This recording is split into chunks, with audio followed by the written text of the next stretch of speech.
Hey buddy, what's up? It's Monday. So I want to talk to you about something I've noticed in the world lately. And I don't know if you've noticed, but there's a lot of stuff going on in the world, and always find it surprising that people on the internet try to explain very complex and nuanced problems on the internet, or even worse, they use memes.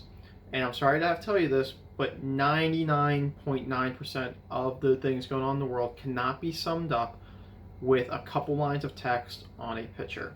So going off that theme, I've been kind of thinking about different things going on, and a lot of things that I've seen come down to basic problems with communication between human beings.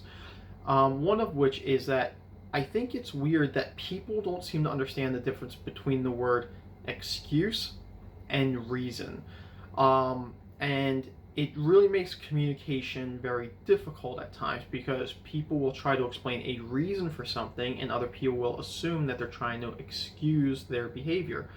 And in many cases, they are. But those are two completely different things. Everything that is done or anything that somebody chooses to do has a reason. It doesn't mean it excuses what had happened. I mean, you've seen even with your and I's relationship where there's been times where you do something and get in trouble, and I always want to know why. I want to know why you did. Not that it's an excuse for what you did, but it's simply to open up the conversation about, like, okay, well, why did this happen? What can we do to prevent something in the future? Luckily, because you're an awesome son, it's never been over anything more serious than just, bad grades in school or whatever. Which I appreciate, by the way. Thank you. You're the man. But it does kind of create a problem when you're trying to explain reasons or you're trying to ask somebody for a reason behind something and they don't understand the information that you're trying to pull from them. You're trying to figure out what led to the decision-making process in order for this to be the end result. And it's not an excuse. The person's not getting off scot-free from what they did or anything like that.